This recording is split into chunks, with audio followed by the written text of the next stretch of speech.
In New York City, art lovers are making their way to an abandoned sugar refinery. The exhibit is inspired by slavery. The artist, Kara Walker, is receiving rave reviews from critics. She's also generating controversy. Michelle Miller is at the Brooklyn factory with a story you'll see only on CBS This Morning. Michelle, good morning.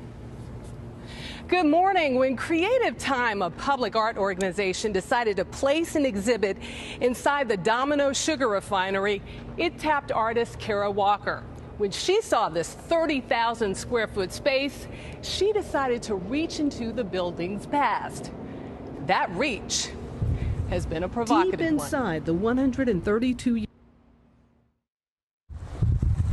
Deep inside the 132-year-old factory, this kerchiefed African woman, Kara Walker, showed us what inspired her biggest work to date. It's such a beautiful space, right? I mean, it's doing so much of the work in a way that I wasn't sure if I needed to do a big gesture or something very simple.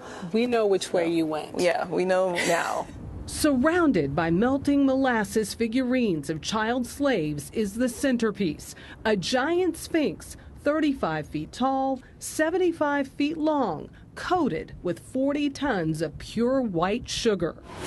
We have 2 cement mixers going with pour in a 50-pound bag of sugar, pour in a couple gallons of water, get your 5-gallon bucket, bring it over, and just start trying to defy gravity. How long did it take you? Well, the entire building process was only 8 weeks. Trained as a painter, for this project, Walker chose a new medium, sculpture. She's larger than life. She calls the work a subtlety. But there's nothing subtle about it. Why specifically a sugar sphinx? Let's say why a sugar sculpture at all. The thought process had to do with molasses and the byproducts of the sugar refining process, and then molasses as the byproducts of slavery. The show is as much a lesson in history as it is about art. More slaves worked and died on sugar plantations in the New World than did on the tobacco or cotton fields of the American South. The free labor and mass production paved the way for worldwide sugar consumption, an appetite still growing today. History of sugar, not so sweet. Not at all. Not at all. Even in the time of slavery, sugar was considered kind of a blood commodity. Was this a history you knew? It was a history I learned. Walker was one of the youngest recipients of the MacArthur Fellowship and today sits on the faculty at Columbia University. She's best known for her cut silhouettes, exploring themes of slavery and the sexualization of black women, often in graphic detail. Kara drives some people crazy. Professor Henry Louis Gates is one of the foremost scholars of black history. I was at a conference once, and a black woman artist denounced her, that she was recapitulating stereotypes. But she is critiquing those stereotypes.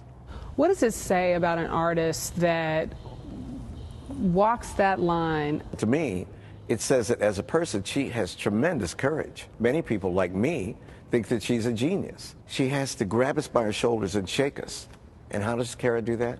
She does it through startling, vivid, tangible, palpable images. Those images have drawn over 100,000 people to come see a subtlety for themselves.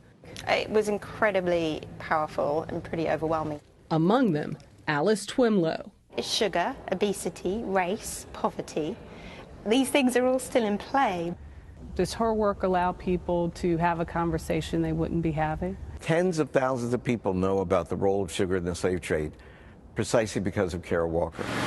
It's kind of a dream come true as an artist. It's enriching somehow for me. I don't know.